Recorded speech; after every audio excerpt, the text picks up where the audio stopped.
Nobody likes me when they first meet me, right? Exactly. Why are we still talking about whether or not female characters are likable? Today, it's the default to embrace male characters who exist all across the spectrum of morality, but it remains incredibly common for critics and some viewers to fault female characters for being unlikable and declare that their movies or shows are therefore unwatchable. Historically, female characters have been sidelined, more often the love interest than the leading role. As a result, they've been over-defined by how much a male viewpoint character likes or indeed doesn't like them. Which do you think guys like best on girls, long or short hair? That's a deep question. Personally, I prefer blondes. In real life, being considered unlikable holds women back far more than men, with one 2020 study revealing that in male-male interactions, likability is not an influencing factor, but in male-female and female-female interactions, likability is crucial. There's also the matter of what qualities are likable in women versus men. In studies of the race and likability scale, we see that women's laughter is rated as more likable than men's, and attractiveness is seen as a determining metric of likability. I like her. She seems smart. And when it comes to female characters on screen, who are so often reviewed by male critics, there tends to be a conflation between likability and relatability, as if the only way we would ever be able to relate to women on screen is if we'd like to hang out with them. In reality, though, people are messy, flawed, and sometimes can be pretty damn unlikable, and the best characters illuminate this, along with all the nuances of the human condition. Here's our take on the gendered bias of likability, and why we need to stop talking about whether or not female characters are likable at all. Doing something great is overrated. Because then people expect that from you. All the time.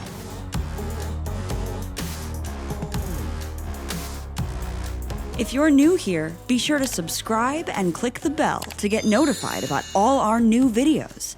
This video is brought to you guys by Mubi. We love movies, so genuinely it is a key part of our lives. Mubi is such an incredible platform. It has wonderful movies and interesting conversations around those movies. Mubi always picks something that's interesting, that's quality. I crave that curation today. You feel like you've actually taken in something substantial, and then you think about it, you dream about it, it stays in your head. They have great taste. It's something for everybody. If you want to know about the world and culture and what's really fun and worth watching, check out Mubi. Right now, Mubi is offering our viewers 30 days free. Just click the link in the description below to start streaming now. Thank you, Mubi, for supporting The Take and for helping us bring these videos to you.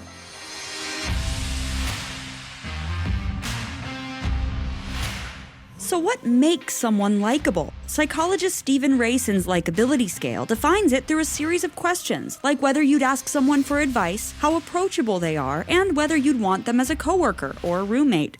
But this scale doesn't measure a person's deeper values or beliefs, just how they act superficially in society. When it comes to interesting storytelling, it's undoubtedly far less important for a character to be agreeable than to be real. Yet to this day, when female characters dare to behave unpleasantly, their stories risk getting trashed. In Diablo Cody's Young Adult, the whole dark humor of the 2011 film is built around Charlize Theron's Mavis acting in over-the-top, unlikable ways as she desperately tries to recapture the glory days of her high school past. Mavis, I'm a married man.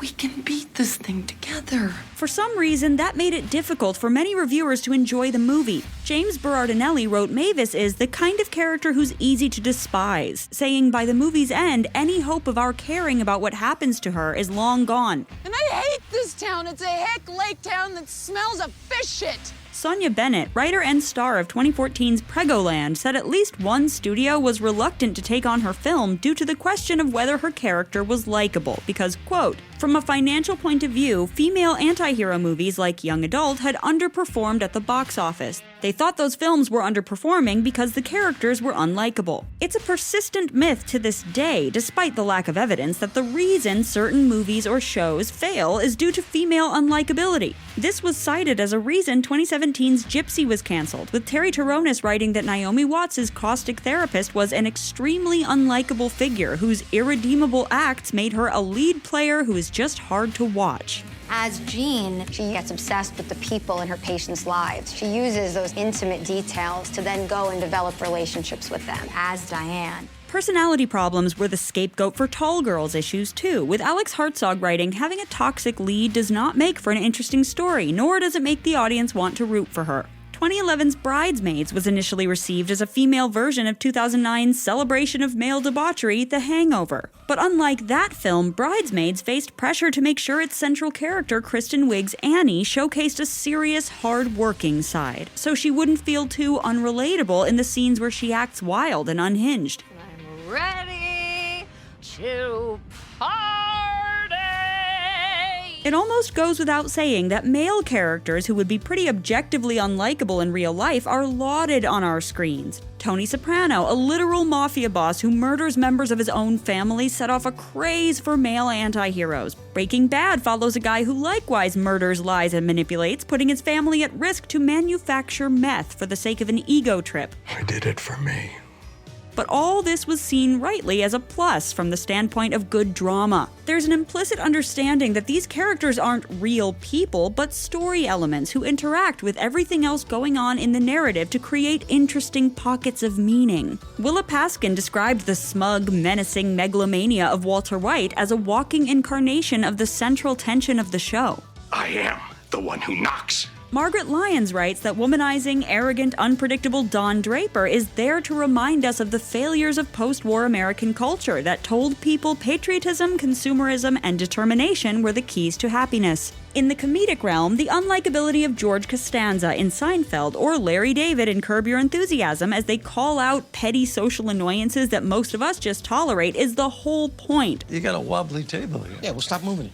Stop moving it. It's every time I lean on it, it's gonna move. Karina Kochana writes that David's unlikability in Curb speaks to a wider study on the universe, where every little seed of discord that he has planted along the way comes back to haunt him in a merciless karmic domino effect. For decades now, audiences and critics have become increasingly educated in the value of unlikable male characters and can recognize that likability is just one personality trait of many which should be factored into a portrait of character that illuminates the story's wider truth. Strangely, when it comes to female characters, numerous critics and audiences lack that ability to separate the character as a meaning-making story element from the need to judge her as a human being. In You, Guinevere Beck should be the character we naturally sympathize with, given that she's the target of a creepy stalker-turned-serial killer, but reviews still called her ungrateful and lazy, complained about how much she cried, and even said that her unlikability undermined the entire message of the show. Were you ever your therapist? Yes. In The Walking Dead, Lori became a target for hate for, among other things, not being a feminist and being a bad mom, which, given the fact that the show was set in an apocalypse, seems harsh. Another odd phenomenon when it comes to the reception of unlikable female characters is a widespread inability to recognize when stories intend the character to be unlikable to make a certain point. This ties into the larger bias to conflate female storytellers with their characters and assume that their material is always autobiographical. Girls' Hannah Horvath was described as one of the most disliked characters on television by Aaron Whitney. But many critics and viewers seem to miss that Girls was trying to depict Hannah and its other characters as privileged, entitled, bratty, and often problematic in order to explore some of the worst traits of millennials. They thought we were going, this is what everyone's life is like. And we were going, no, these are girls who don't understand the value of $1. They think everything's going to be handed to them. In A Year in the Life, Rory Gilmore, the bright, mostly polite teen of the original Gilmore Girls series, had become an irresponsible, entitled 30-something who was even cruel toward her mother. It's my life, Rory. Now you're gonna lay it all out in a book? The Things wrote that Rory, the quintessential privileged millennial, was the #1 reason why Gilmore Girls is the worst. But Rory's unattractive qualities actually made for a more interesting and realistic portrayal of how a millennial who grew up with wealth and privilege might be in this stage of life. I'm blowing everything, my life, my career. I'm flailing, and I don't have a plan or a list or a clue. Critical and awards darling The Favorite was so interesting because it's the rare historical drama that's choosing not to give us female characters of the past who act in the way we'd expect, yet it too found itself dismissed by some for having wholly unlikable female characters. characters as if the movie wasn't fully aware. In the series Barry, a comedy about acting and assassins, Sarah Goldberg's Sally embodies all of the worst cliches about actresses, like being self-absorbed, narcissistic, and fame-obsessed, while at the same time illuminating in an honest way the heart, drive, and complexity of striving to be a working actor. I'm terrified, okay? Because my piece is real. It's not a character, it's me. Raw, unapologetic truth with a capital T. In response to early feedback that Sally was too dislikable, Goldberg fought to maintain the character's flaws. On the other end of the spectrum, the pressure for female characters to be likable can lead to ones who seem written solely for likability, at the expense of making them real, multi-dimensional characters. And even then, trying too hard for likability can backfire. Emily from Emily in Paris is warm, friendly, and approachable, all traits indicated on the Racine likability scale.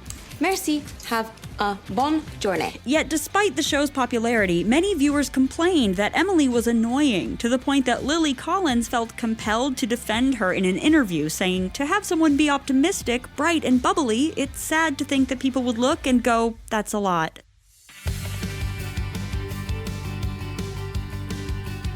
The gender bias surrounding likability isn't just in how much it matters, but also in what we consider likable in men versus women. We expect men to be assertive, so when they take the lead, it feels natural to us. In contrast, we expect women to be kind and communal. This sexism often plays out in business and politics, where important leadership qualities like assertiveness and directly addressing conflict are held against women. Such a nasty woman. Perhaps the most striking example of the unlikability bias in recent years came with the release of 2019's Captain Marvel, when intense negative scrutiny on both the character and Brie Larson revealed a lot about gender expectations. Captain is a gender-neutral term, but most female superheroes have explicitly feminine names. Take Black Widow, Catwoman, Supergirl, the Scarlet Witch, and Wonder Woman. Today's other main superhero with the Captain name is that all-American archetype of masculinity, Captain America. So through this association, Carol Danvers implicitly adopts a kind of maleness. Criticism of Captain Marvel was rooted in her being too strong, too confident. I have nothing to prove to you. And too able to overcome her emotions. In other words, not woman enough. There are countless examples in film and TV where a lack of traditional femininity is conflated with unlikability. Returning to Stars Hollow, Paris Geller was initially set up as an antagonist of Gilmore Girls and loaded with unwomanly characteristics. She was assertive, driven, very confident in her own ability, and uninterested in sororal relationships. You'll never catch up. You'll never beat me. The school is my domain, and the Franklin is my domain. And don't you ever forget that. But Paris went on a journey toward likability, which entailed softening some of these stereotypically male characteristics while forming a sisterly bond with Rory. In other words, as she became more of a girl, audiences began to like her more. On the deeper level, what really bonds Paris, Captain Marvel, and other so-called unlikable protagonists isn't masculinity, but agency. We are not asked to define them by their relationships to anyone else, least of all men. I can't date. I'm not genetically set up for it. But we've long been conditioned to view female characters, and perhaps women in general, in relation to others as love interests, sidekicks, or more broadly, objects of the male gaze. Gilda, are you decent? Me? For most of cinema's history, women have served as images for men not only to enjoy, but also to use as symbols and project their inner worlds onto. In Laura Mulvey's Theories on the Male Gaze, she observes that this makes women inherently passive, an erotic object for the spectator. So when female characters take a more active role and define themselves, this challenges the automatic assumptions of many viewers and critics who probably don't even quite realize why this makes them so uncomfortable.